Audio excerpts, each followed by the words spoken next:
Back, you guys.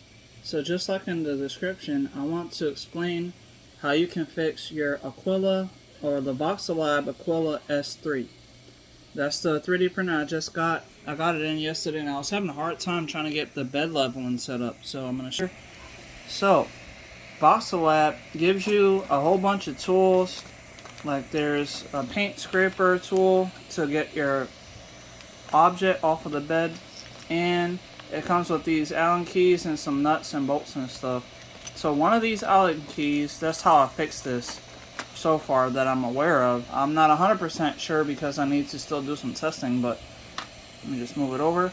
So on the optical end stop, basically is what I believe is what it's called. So it has two of these Allen key bolts. You have to unscrew that and drag it all the way up. And once you do that, you can use your nuts on the bottom of the bed to make sure you're leveling the bed correctly. So let me just pull this forward so you guys can see. So I went to work. I left it because it looked like it was printing. So now it looks like it fully printed. It looks pretty well. And I do have a glass bed for the Ender 3.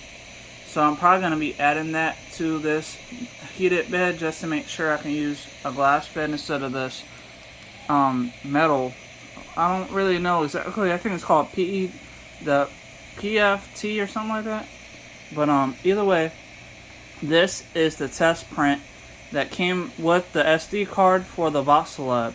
So I did the test print this morning, and then when I went to, I saw it looked like it was working, so I went ahead and went to work and let it keep printing. And I just got home, and now you can see that it looks like it printed out fully. And I was able to adjust my bed just enough. I had to make sure, let me just show you. Over here, when you go to control, you have to, it's not a touch screen, you have to use the little knob here. So you go to control, enter, and then you can see at the bottom here when it says Z offset, right here, I got it set for 0.00. And that's good because then I know for sure that whenever it levels, I don't have to worry about any issues. So just make sure, even when you turn it on and turn it off or whatever, and you turn it back on, make sure you're at 0.0. So make sure that you have everything set up. So if I go to print, you can see right here, where is it? Aquila test model, right here. That's the one that I started printing this morning, and that's what this came out. So it actually looks pretty well. I don't think it's a bad print, and I still got plenty of filament left. That's the red PLA that came with the printer. So I'm probably going to be doing some other test prints, because like I know that Chet from the 3D printing YouTuber, he did a he made a code, he made an STL file that you can download to actually help surface your bed for like the Ender 3, but it should work just fine on the Aquila, so I may start printing that out.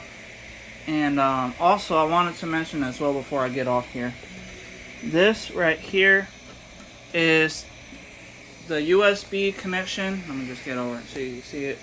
So underneath this stuff, hold on, this was the fail.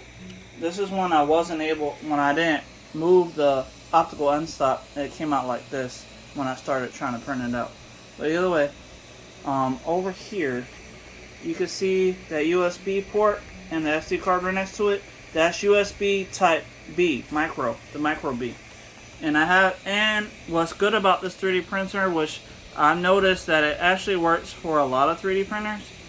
I have printer face on my laptop, so I just plug in this USB type B here into here, and then I go to my because I use Windows 10 Home, I believe, and I go to this PC and I right click to go to manage, and then I go to the settings to see what COM port this motherboard is on. So I was on COM port 3, and it uses 115200 for the baud rate. So I'm able to control the whole printer using my laptop if I wanted to, just plugging this in right here. So with that being said, I just wanted to show you guys that there is a way to fix this, the whole end stop and the whole bed leveling issue, because I couldn't find anything on YouTube about how you can actually calibrate the end stop. So the best way to calibrate it is to unscrew these two screws, this one on the front and the one on, so this is the, I guess if you're looking at the video, this will be on the right, and then the one on the back, which is the left.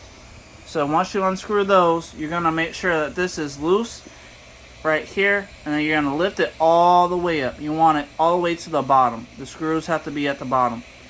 And then you can do the whole homing thing that it has on here. I'm going to just go back. So over here you go to control. And you can see right here, auto leveling, and then the auto home and all that. So you could do the auto leveling, and then once that's done, once you start trying to print, you're going to want to adjust your the actual nuts for the heated bed to make sure that you're at the right position that you want to be at. And that's how I was able to get this out right here. Not this one. This one's garbage.